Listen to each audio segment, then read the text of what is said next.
खुद अपने मुंह से ये है वो है ये है वो है, क्या है यार क्या है? फैमिली पापा हर टाइम जो जाते हैं ना, मत जाइए।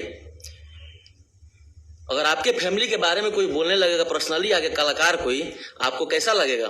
तू यूट्यूबर के जो जाके पैर छूत रहा, भुला गया दिनवा।